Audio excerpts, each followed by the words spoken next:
안녕하세요. 오늘의 사연을 시작해 보겠습니다. 안녕하세요. 저는 여기 사연을 보내주신 분들과는 조금 다른 입장이어서 조심스럽게 사연을 보내보겠습니다. 아무래도 저는 오로지 한국인이 아닌 입장이라서 아무튼 여기 사람들의 사연을 들으면서 정말 세상에 기막힌 일들이 참 많이 일어나는구나 싶은 생각이 들었는데 저한테도 이런 일이 생길 줄은 생각지도 못하면서 살았어요. 제가 청취자분들께 들려드리고 싶은 사건은 얼마 전에 있었던 일이었어요. 제 상식으로는 도저히 이해하기 힘든 일이어서 저한테 너무 충격적인 일이었어요. 누구신들 안 그러겠냐 싶다만 일단 남편 간의 인연을 설명하자면 한국이 아닌 머나먼 미국부터 시작됩니다. 왜냐하면 제가 어린 시절부터 쭉 미국에서 자랐기 때문에 아버지 일 때문에 다시 한국에 들어와 살고 있거든요. 남편과의 첫 만남은 아직도 기억이 나는데 저희 집에 중국 아구를 사러 왔다가 한눈에 반했다며 지금까지 연을 이어오고 있네요. 당시 남편은 미국의 유학원 유학생 신분이었죠. 와 그럼 이렇게 한국어 잘하시는 것도 부모님이 가르쳐 주셔서 그런 거예요. 처음에는 너무 한국인인데 영어를 막 하시니까 저랑 비슷하게 유신분은 아닐 싶었거든요. 어쨌든 좋은 가격 너무 감사합니다. 그리고 연락처 하나 받을 수 있을까요? 저는 먼 타향살이에도 씩씩하게 잘 헤쳐나가면서 멋진 인생을 사는 남편의 모습이 참 좋았어요. 그건 지금도 마찬가지였죠. 부모님 따라 남편과 한국에 들어와 아이 둘과 함께 지낼 때만 하더라도 이 행복한 시간이 영원한 줄 알았는데 사람 인생에 영원이라는 건 없더라고요. 남편이 한국 가자는 말에 찝찝한 표정을 했던 게 왜 그런지 알게 되기 전까진 말이에요. 참, 제가 이렇게 한국어를 잘하는데 외국에서 자고 나한 게 맞냐 하고 의심하시는 분들이 있을 수 있겠네요. 사실 제 할머니가 특히나 원뿌리는 잊어서는 안 된다며 아빠도 그렇고 저도 어릴 적부터 한국어와 영어를 함께 배우며 자랐습니다. 제 친정은 할머니 할아버지가 미국으로 이민을 오면서 지금까지 미국에서 가정을 꾸리며 함께 지내다가 아빠가 사업 때문에 한국으로 가게 되면서 떨어져 지내게 되었죠. 아무튼 그렇게 들어온 한국에서의 시작은 굉장히 힘들었습니다. 아무래도 지내던 곳과 문화도 많이 차이나고 심지어 직장 문화까지 많은 변화가 있었으니까요. 그래서 아마 더 시댁과 남편, 아이들에게 많이 의지했던 건지도 모릅니다. 제가 한국에서 친분이 있다면 이게 다였으니까 말이죠. 솔직하게 전 한국에 들어온다고 해서 뭐 지금과 별 차이가 있을까 싶은 생각도 있었어요. 미국에서는 보통 자식이 결혼하면 내 가정 내 가정하고 딱 잘라 나누는 그런 분위기가 있습니다. 있거든요. 이제 완전히 독립한 자식이라는 거죠. 그렇다고 막 서로 모이지 않고 각자 독립하는 건 아니에요. 저는 한국도 비슷한 분위기일 것 같아서 생각했어요. 그래서 시집살이 하는 말이 왜 있는지도 몰랐죠. 처음 한국에 발을 디뎠던 그 순간이 아직도 기억이 나요. 왜냐하면 처음 한국에 도착했을 때 걱정이 많았거든요. 물론 먼저 한국에서 터를 잡고 있던 부모님이 저희 부부가 사는 집도 같이 알아봐 주셨는데 이상하게도 시티라는 곳에서는 그때까지도 연락이 없더래요. 저는 시댁 식구들이 딱히 자식에게 관심이 없는 사람들인가 싶었는데 그게 아니었어요. 부동산을 계약하고 나오는 길에 부모님이 사돈은 왜 아직까지도 얼굴 보자는 소식이 없냐는 질문에 남편이 허둥지둥 말을 돌리려는 것을 눈치챘어요. 그래서 그날 집에 가서 물어봤죠. 혹시 당신, 어머님, 아버님한테 우리 한국 들어간다 말 안 했어요? 보통이라면 타양 사이하고 오랜만에 고국으로 돌아왔는데 공항에서부터 기다리지 않나요? 아니면 한국은 원래 공항까지 마중 안 나와? 아니, 제가 그냥 아직 말 안 했어요. 우리 집 구하고 천천히 짐도 정리하고 난 다음에 연락드리려고 했지요. 어차피 지금 찾아오면 괜히 장모님, 장인 어른만 귀찮을 거 아니에요. 난 괜히 처가에 부담 주는 그런 사위는 되고 싶지 않아요. 그게 뭐가 부담이라고요? 그래, 그냥 찾아왔으니 인사하고 밥 한 끼만 먹고 끝내면 되는 거요. 엄마, 아빠도 궁금해 하시잖아요. 당신도 우리 엄마랑 누나 봐서 알겠지만 그렇게 간단하게 밥만 먹고 돌아가는 사람들이 아니에요. 왜 우리 결혼했을 때도 미국 처음이라면서 2주일이나 머물면서 얼마나 우리 귀찮게 했어요? 난 괜히 가족들이 당신 괴롭히는 것도요. 싫다고 한국 왔다면서 당신을 끌고 또 얼마나 돌아다니려고 하겠어? 남편 말이 틀린 건 아니었어요. 저희 시댁 식구들 중 특히 시무나 신우는 제가 미국에서 봤던 한국 드라마에 나오는 호들갑 떨고 왜 주접스럽다 비슷했거든요. 남편과 결혼하며 어떻게 저런 사람 밑에서 이런 남편이 나왔을까 의심스러울 정도로 말이죠. 그래도 이렇게 평생 숨기며 살 순 없잖아. 어디서, 어떻게 우리가 여기서 산다는 말을 들을지도 모르는 일이고, 그냥 자리 한번 만들자. 애들한테 자기 할머니, 할아버지 보여줘야지. 매일 사진이랑 영상통화만 했었잖아. 그리고 전 제 선택을 후회했죠. 남편의 말대로 시댁 식구들은 만만치 않았거든요. 미국에서는 잠깐 봤던 거라 그냥 그런가 보다 싶은 생각이었지만 막상 같은 지역에 같이 살다 보니 이게 걸리는 게 한두 가지가 있더라고요. 아니, 그러더라고요. 아이고, 내가 한국에 와서 얼마나 좋은지 몰라. 안 그래? 그래도 며느리가 옆에 없어서 친구들이 나를 보고 거짓말하는 거 아니냐고 묻는 애들도 있었거든. 얼른 일단 내 친구들한테 인사부터 하러 가자. 너도 이제 한국 왔으니 그래도 며느리 노릇은 좀 해야지. 저도 모르는 시모의 친구들을 만나 인사를 하면서 밥까지 사야 했죠. 전 그게 응당 한국의 문화인가 싶은 생각을 했어요. 미국에서도 가족들이 만나 한 번씩은 대접을 하는 경우도 있었으니까요. 그래도 이게 계속 이렇게 이어갈 줄 알았다면 첫 스타트를 그렇게 끊지는 않았을 겁니다. 얼굴 보고 떠난 지 얼마라고 다음날 바로 호출하시면 그리고 예전에 맛봤던 폭풍수다를 저 혼자 견뎌야 했죠. 그래서 너희 집안에 하는 그 사업이 지금 그렇게 잘 되고 있다며 내가 궁금해서 여기저기서 좀 알아봤다. 이 사돈 어른도 사업 그렇게 잘 나가면 우리 아들 녀석한테 한 자리 좀 맡아주지 하는 김에 우리 작은애 자리도 내가 꼭 뭐 해달라는 건 아니고 내 말 무슨 뜻인지 알지네? 그런데요, 어머님, 아버지 사업은 아버지한테 직접 말씀드리는 게 좋을 것 같아요. 저한테 이렇게 말하셔도 제가 뭐 아는 것도 없고 제 사업도 아니니까요. 아니면 멱수 한번 넣어보시는 건 어때요? 그러면 일단 아버지가 확인이라도 하실 텐데. 아니, 내가 꼭 뭐 바라고 너한테 말했겠지? 그냥 말이 그렇다는 거죠. 외국에서 자라서 그런지 모르겠지만 한국에서는 다들 가족들한테 한 자리씩 해주거든. 아이, 뭐, 그렇다고 전 정말 그런가 싶은 생각을 처음에는 했죠. 원래 사업이라는 부분이 첫 시작은 가족 경영으로 되는 것도 맞고, 어찌 보면 제 친정아빠 사업도 큰 틀은 할머니, 할아버지가 하시던 일을 이어받아 오면서 이렇게 사업으로 번창하게 된 거거든요. 하지만 너무 당당하게 알지도 못하는 사람을 떡하니 부모님 회사에 데려갈 순 없으니 그냥 직접 말하시는지 이력서를 넣으라 했죠. 그러면 능력되는 사람은 어쨌든 뽑아서 채용할 것 아니겠어요? 뭐, 아무튼 그렇게 한국에서 지내며 남편이 왜 걱정을 사서 했는지 바로 알게 되어 버린 거죠.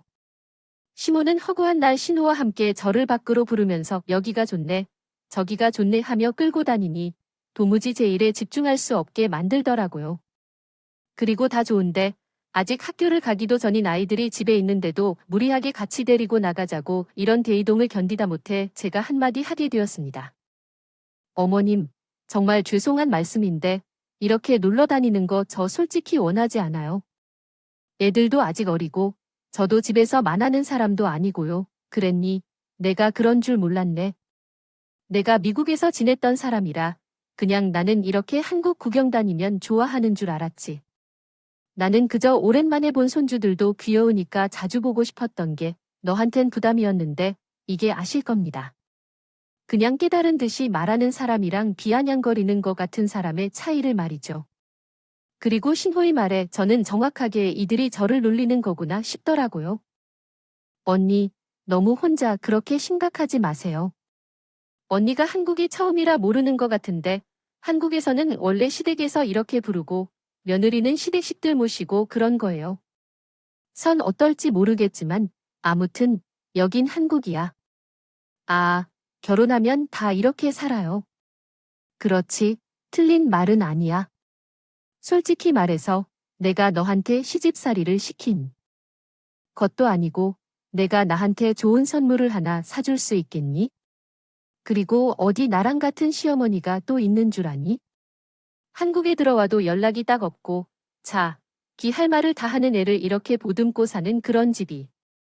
괜히 말 덧붙이면 2대1로 뭔가 이길 것 같지 않길래 일단은 집으로 돌아왔습니다. 그리고 남편에게 이런 일이 있었다 말하는데 5월 따라 남편의 태도가 전개 같지 않았어.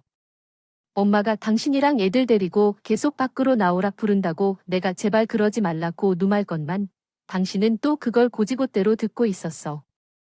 그런 일이 있었으면 나한테 말이라도 한 번 하지 그랬어. 아무리 그래도 당신 가족인데 그런 말하기 좀 그랬지. 그리고 내 일이니까 내가 해결해야 한다고 생각했고 나도 한국이라는 나라 처음이라 힘든 점 많아. 당신은 여기서 나고 자랐지만 난 여기가 겨우 2년 차야. 문화도 겨우 이제 이해하기 시작했는데 어떻게 그런 부분까지 신경 쓸 수 있었겠어? 아무튼 당신은 앞으로 이런 일이 있으면 나한테 말해. 그런 것들 모두 참고 있을 필요도 없어.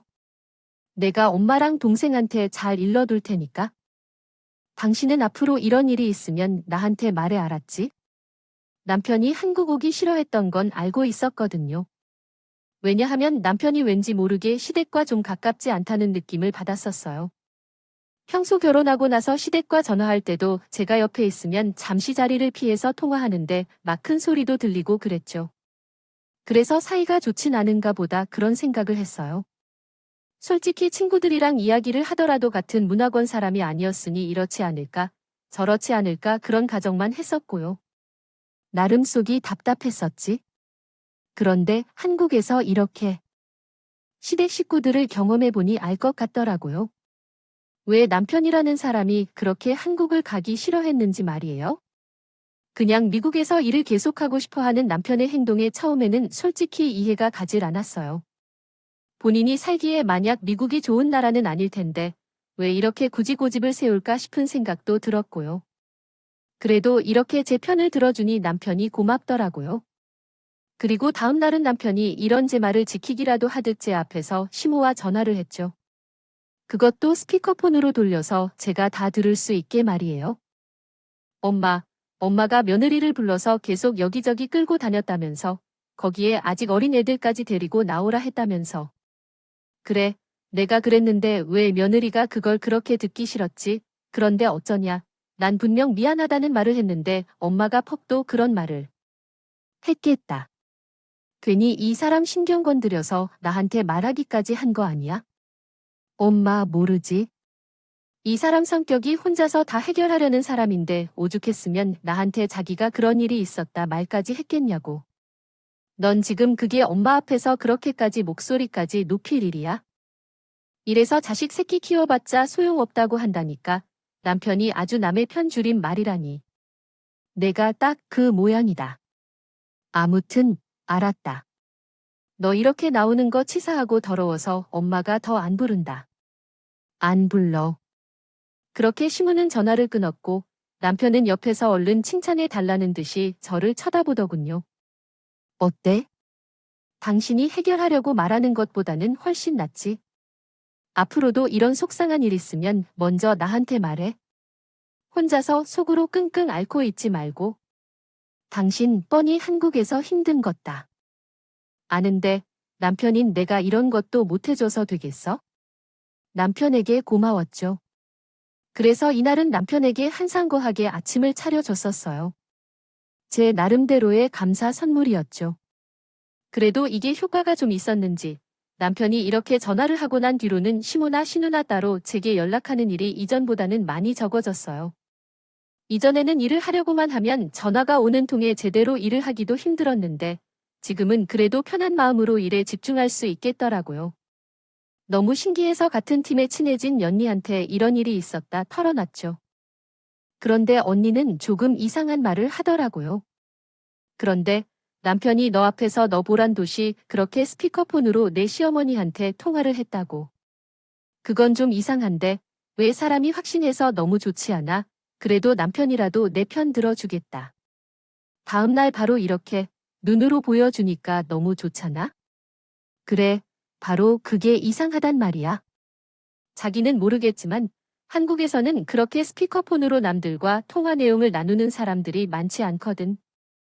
거기다 아무리 부부라도 서로 가족 간의 대화 같은 건 숨기려고 하는 사람들도 많단 말이야. 왜 가정마다 따로 가정사가 다 있잖아?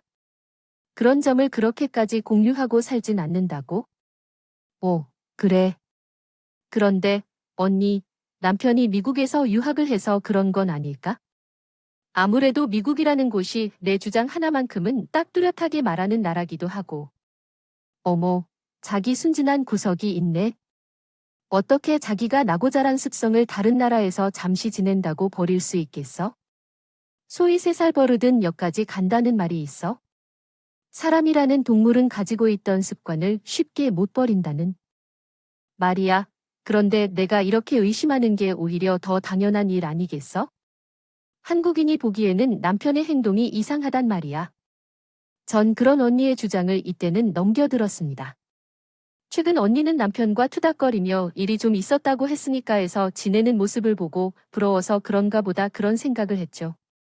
왜 부러우면 진다는 말이 있잖아요.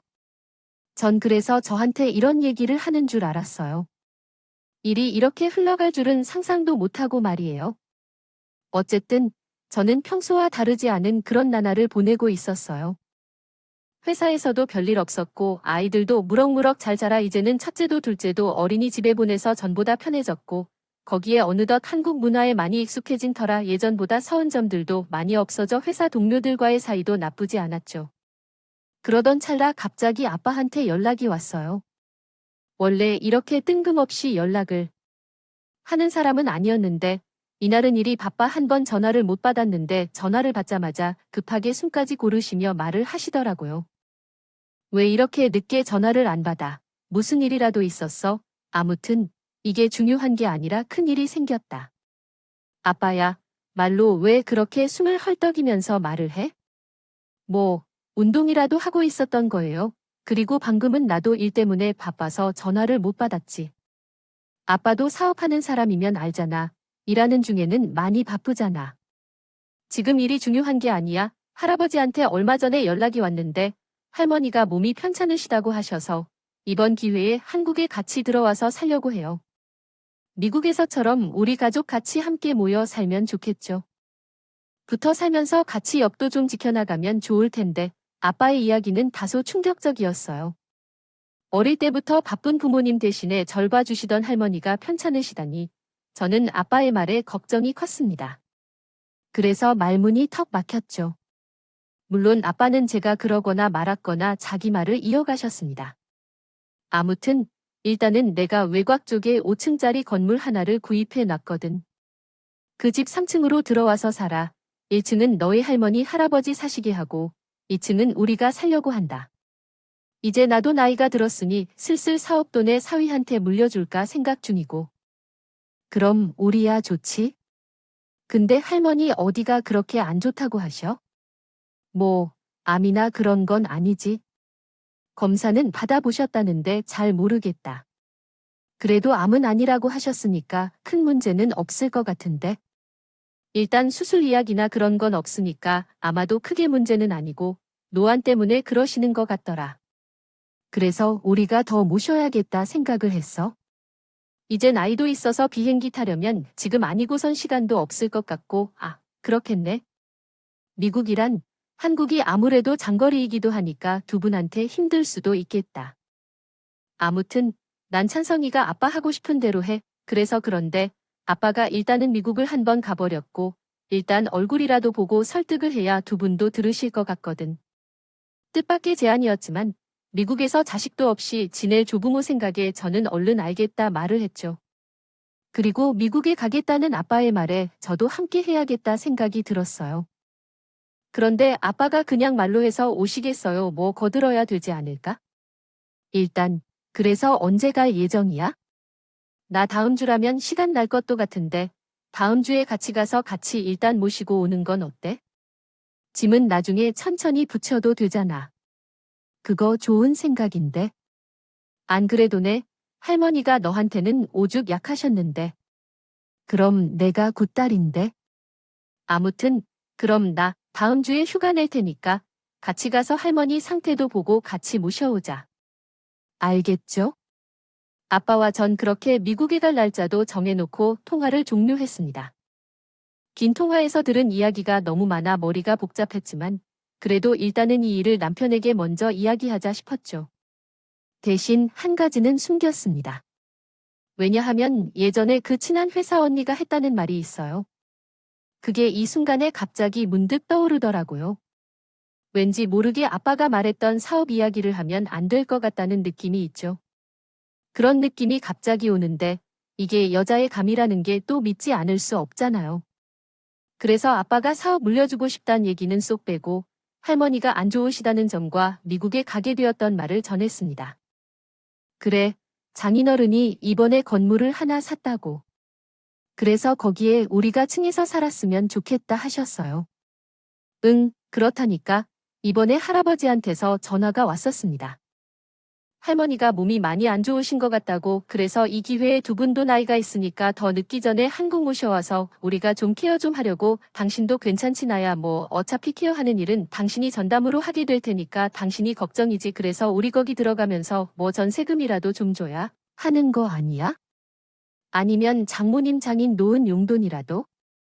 에이 뭘 그런 것까지 신경을 써? 우리 아빠 사업 지금 괜찮게 하고 있는 거 다 알면서 우리 집은 뭐 돈 가지고 뭐라 할 거였으면 이야기도 안 꺼냈어.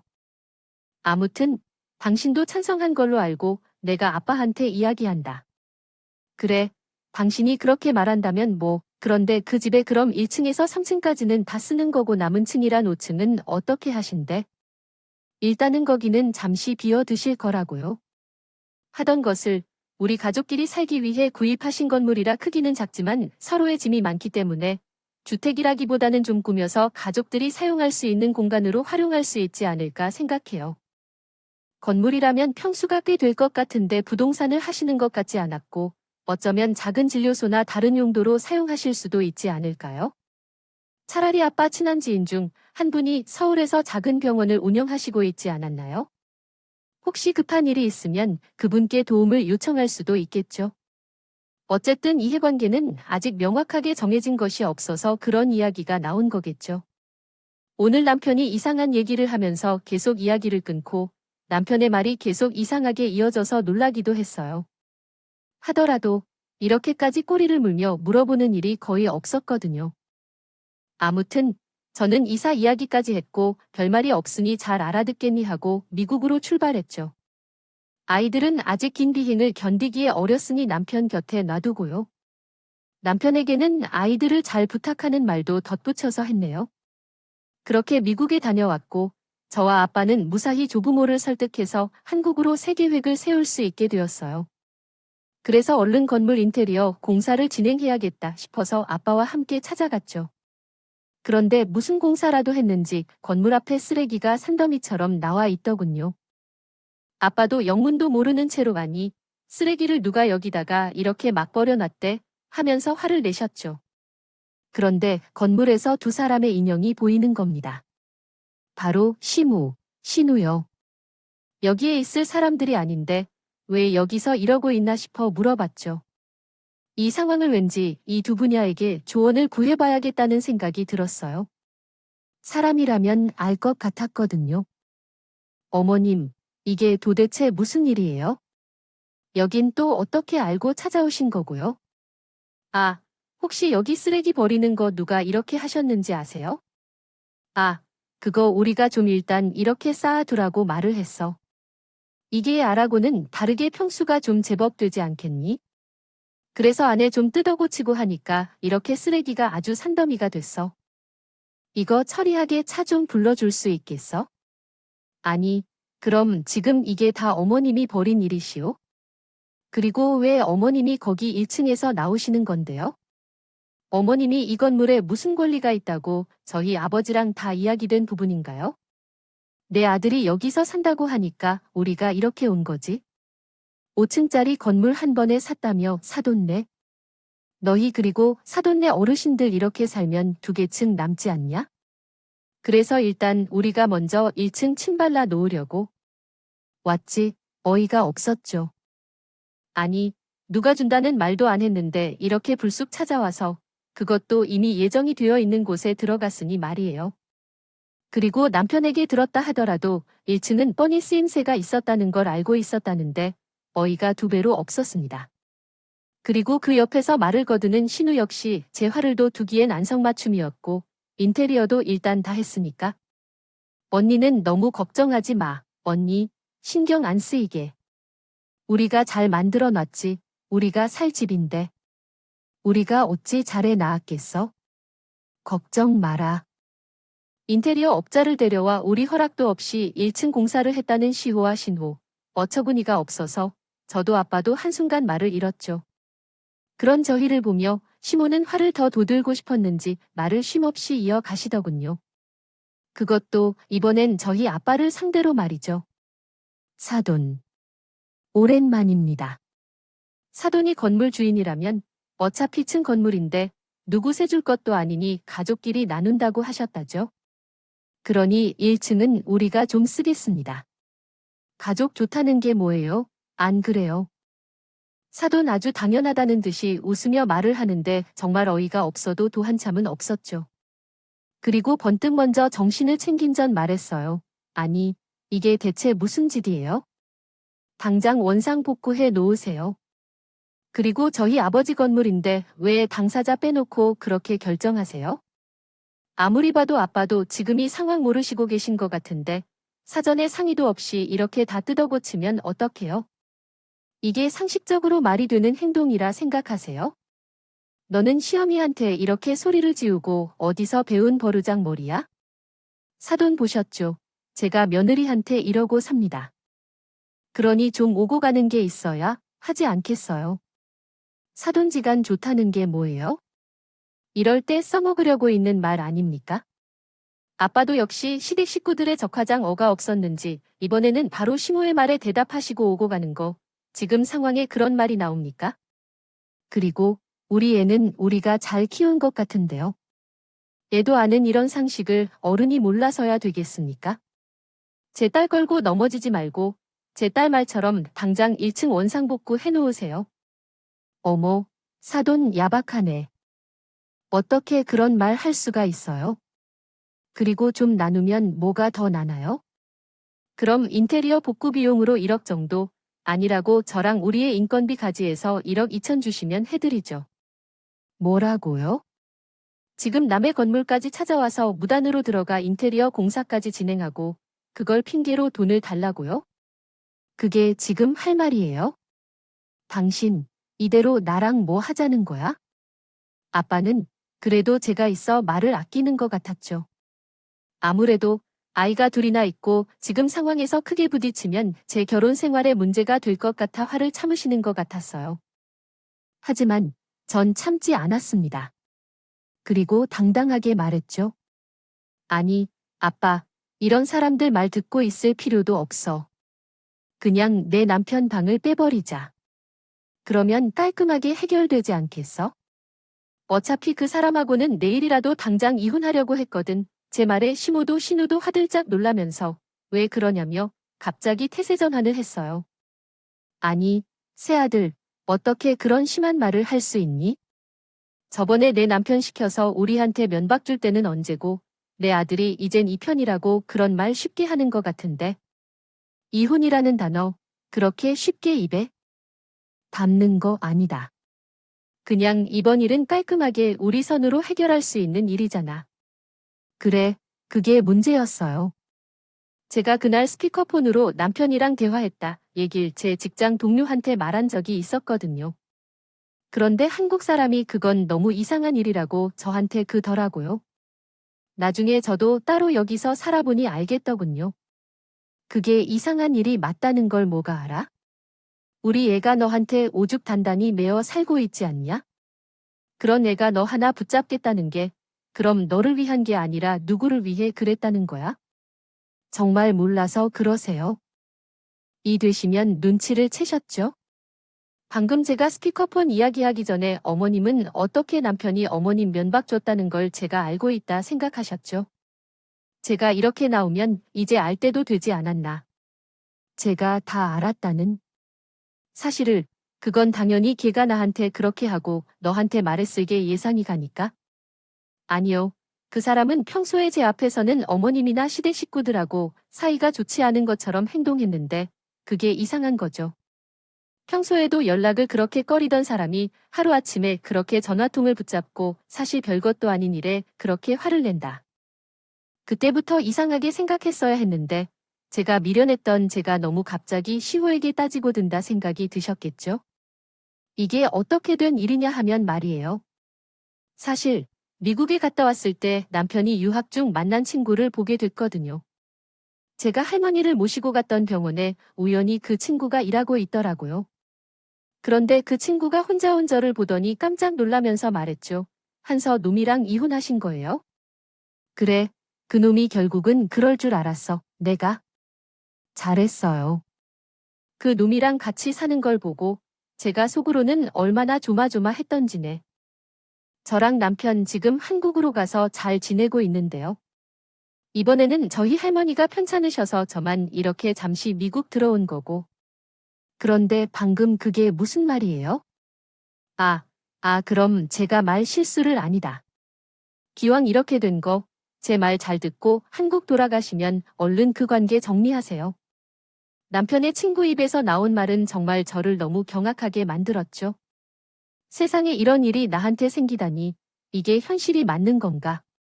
그런 생각도 들었고요. 한동안 제가 남편의 친구의 말을 듣고 제자리에서 망부석이 된 듯이 멍이 서 있기도 했고요. 그 녀석 처음에 당신 만난다는 기쁠 때도 아주 무슨 트로피 하나 탄 듯이 주변에 말하고 다녔다. 그것도 혹시라도 당신 귀에 들어갈까 싶어서 한국 사람들 위주로만 이야기하면서 자랑을 하고 다녔는데 그걸 보면서 제가 어찌나 엮여던지 무슨 이야기를 하고 다녔길래 그러시는 건데요? 그 내용이 뭐길래 그런 건데요? 빨리 말해주세요. 일단 진정하시고 제 말 듣고 너무 놀라지 마세요. 진짜, 저는 당신이 그 녀석이랑 만나면서 언제 헤어지나 했거든요. 왜냐하면 그 주변 한국인 중에서는 걔가 그런 인간이라는 걸 모르는 사람이 없었어요. 더러운 사기꾼, 새끼거북 사기꾼이요. 뭐, 친구들 돈이라도 훔치고 다닌 건가요? 사기꾼이라 그게 무슨 말 그대로예요. 그런데 그 사기꾼 놈이 결혼까지 했다고 해서 정말 깜짝 놀랐다니까요. 그래서 처음에는 그래도 괜찮은 사람 만나서 마음 고쳐 먹은 건가 했는데 어처구니가 없더라고요. 이번에는 이제 자기가 회사 사장이 될 거라면서 떵떵거리며 자랑을 하고 다니더군요. 나 참 어이가 없어서 남편은 검은 의도가 있는 상태로 저와 결혼을 한 것이고 아빠 회사까지 노리고 있었다고 하더군요. 너무 대비 못한 소식에 멍하게 있으니 한숨을 쉬면서 남편의 친구라는 사람은 이야기를 이어갔습니다.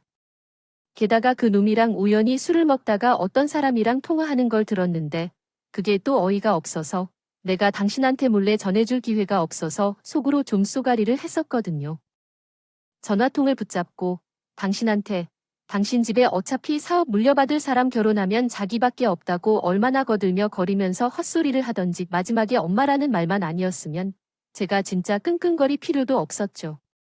그런데 왜 저한테 진작 말 안 하셨어요?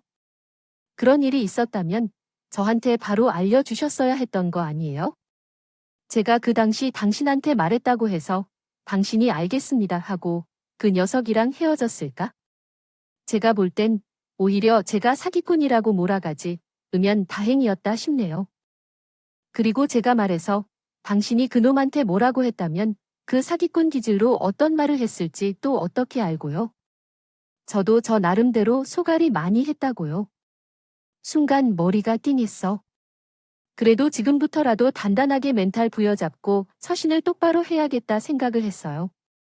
그리고 방금 했던 말을 다시 해달라고 녹음해 일할 때 증거로 가지고 있고 싶다 했죠. 그래도 남편 친구라는 사람이 양심은 있는 사람이었는지 쾌히 녹음해 가라고 다시 천천히 말해주더군요. 당장이라도 그 사기꾼을 잡으려면 뭐라도 증거 하나를 갖고 있어야 될 것 아니겠어요? 결혼한 지 이제 10년을 바라보는데 그 긴 시간 동안 저를 속여왔던 거예요. 그리고 당장 집으로 돌아와 아이들을 챙기고 일단 집에 친정엄마한테 맡겼죠. 그리고 이렇게 아빠 건물로 왔는데 역시나 다를까 이런 일이 생겼습니다. 이 뒤로는 집에서 부모님과 이런 속사정을 이야기하고 남편과의 이혼을 준비했어요. 남편은 화가 잔뜩 나 채로 시모와 신우의 머리채를 붙잡고 제 친정을 찾아와 바짝 엎드려 빌게 시키더군요. 내가 잘못했다. 내 욕심에 눈이 멀었어. 그만. 일단 화 좀 풀어봐. 응, 이혼이 뭐냐? 우리가 그간 적게 보고 지낸 것도 아닌데. 나도 잘못했어요. 내가 요즘 회사 일도 잘 안 풀리고 곧 그만두게 될 것 같아서 급해서 그랬던 거예요. 제발 이번 한 번만 봐주세요. 나도 미안해, 여보. 내가 단속을 잘했어야 했는데. 이젠 두 번 다시 안 그러게. 내가 잘 타일러 놓을게. 그러니 화 좀 풀어. 우리 대화로 좀 해결하자. 당신은 이 상황이 됐는데도 아직 가면을 벗지도 않는구나. 내가 전부 다 알았는데 이걸 어쩌지? 이제 당신 아주 콩밥 먹게 만들어 버리고 싶은데 일단 이혼부터 하고 말이야. 이 멍청한 남편은 한국에서도 자기 속내를 숨기지 않고 여러 사람들에게 말하고 다녔군요. 심지어 자기 회사에서 친하지도 않은 사람까지 붙잡고서 말이죠. 제가 자신의 속마음을 다 아는 것들은 남편은 안색이 파랗게 질렸습니다. 그리고 이내 자기도 억죽 엎드려 잘못했다 빌더그요. 그렇다고 제 마음은 돌아서지 않았지만요. 당신이 뭘 듣고 왔든 오해야. 난 처음엔 어린 마음에 그랬지만 애들 생긴 뒤론 그런 일도 없다. 저는 그런 남편을 쳐다보지도 않았습니다. 그리곤 말했죠. 법정에서 보자고. 이후 저는 친정의 도움을 받아 아빠 회사 전담 변호사와 함께 이혼 소송을 준비했습니다. 생각보다 오랜 시간이 걸렸죠. 저는 이중국적을 가지고 있었으니 남보다 처리해야 할 것들이 더 많았습니다. 많았어요. 제발 우리 애들도 있는데 이러지 말자. 나랑 이혼하면 애들은 아빠 없이 자란 애들 된다는 말이야. 그게 한국에서 얼마나 보기 안 좋은데? 그게 그렇게 신경 쓰였으면 이런 일도 안 생기겠어야지. 이제 와서 무슨 그리고 그런 생각했던 사람이면 한국에선 똑바로 처신하고 다니던가. 그러지도 않았으면서 세상 뭘 그리 당당하게 굴어. 그리고 마침내 남편과 이혼할 수 있었죠. 남편은 자신이 가정에 충실히 임했다면 여러 증거들을 제출했지만 그간 회사 사람들에게 했던 아이란 말들이 그의 발목을 잡았습니다. 게다가 이제 이혼도 했으니 이놈을 사기꾼으로 넣을 순간이 찾아왔죠. 저는 바로 경찰에 그간 모아둔 증거들과 미국에서 그 남편의 친구라는 사람의 녹음본 그리고 그 친구의 도움으로 모은 자료를 토대로 사기꾼이라 신고했어요. 만약 여기서 불가능하다면? 미국 법정까지 갈 생각까지 했죠. 경찰까지 들이닥쳐 수사를 받게 되니 이제 발등에 불이 떨어진 듯이 시댁 식구들이 제 친정을 찾아오더군요.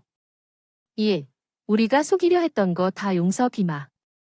그런데 너랑 살 부대끼며 살았던 내 남편을 그렇게 철장에 넣어버리는 게 어디니? 걔가 우리 집 기둥인데 내가 제발 이렇게 무릎이라도 꿇고 비마. 제발 걔 좀 풀어다오.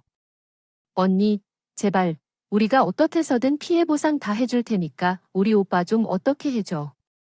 응, 내가 진짜 있는 거 없는 거 다 정리해 볼게.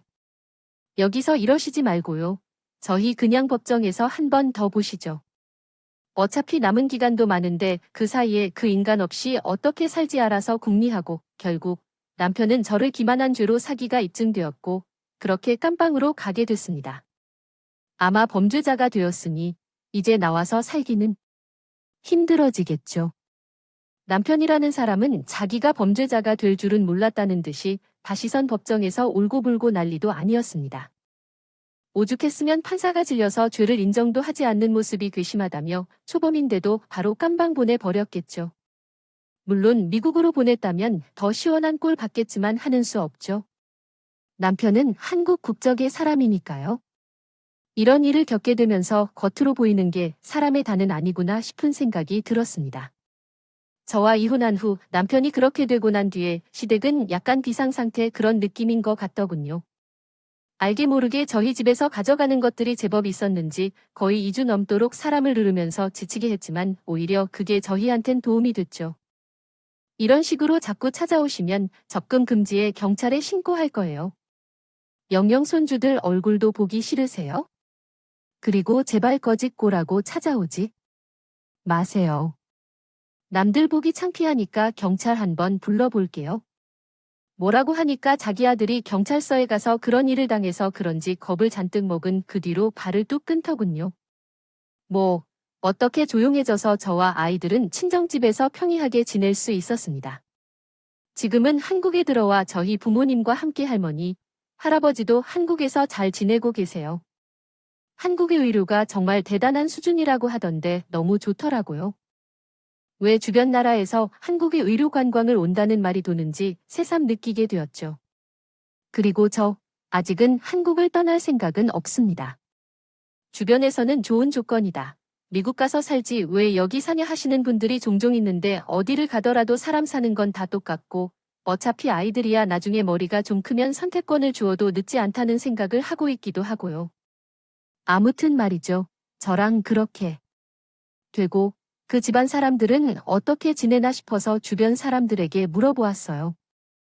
예전에 왜 시모 친구들한테 밥 사주고 그랬다 했잖아요.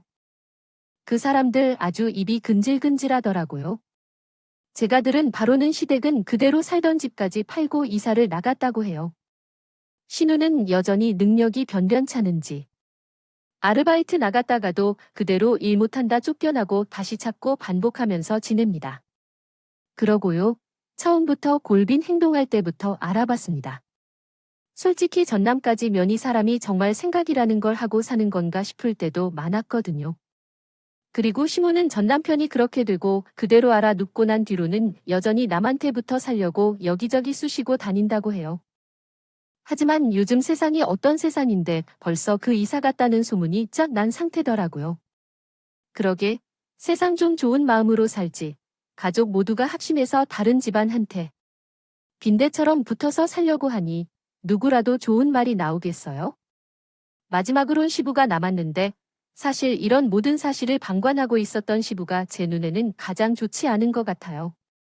분명 가족이 뭔가 꾸미고 있다는 걸 함께 지내면서 뻔히 알면서도 나중에 가서는 자기는 아무것도 몰랐다는 듯이 행동하면서 아주 오리발을 내밀더군요. 솔직히 그럴 수가 있겠어요? 가족이 뭐 다들 입국 닫고 지내는 것도 아니고 옆에서 그저 지켜본 것도 죄라면 죄죠. 사실 요즘 걱정은 따로 있어요. 이 부분에 대해서는 여러분의 조언을 듣고 싶은 마음이네요. 제 사연을 끝까지 들어주실 분이 얼마나 많은지는 모르겠지만요. 전 남편이 그렇게 범죄자 악인이 찍힌 다음에 혹시라도 이 피해가 아직 어린 아이들에게 가진 않을까 걱정이 많이 됩니다. 왜 뉴스에서도 도 나오는 범죄자의 자식이 주변에서 어떤 시선을 받고 살아가는지 그런 이야기들이 참 많잖아요. 아무것도 모르는 아이들인데 혹시라도 어디 가서 그런 이야기를 듣고 나중에 충격을 받진 않을지 그런 걱정에 요즘은 잠을 못 이루는 밤이 종종 있어요. 물론 부모님은 괜한 걱정이라 말하시지요. 아무튼 제 이야기 들으신 분들은 너무 겉으로 사람을 사귀지 않았으면 좋겠습니다. 마지막까지 이야기 들어주셔서 너무 감사하고 지금은 잘 정리하고 잘 지내니 좋은 이야기들 댓글로 많이 써주시면 저도 찬찬히 읽어볼게요.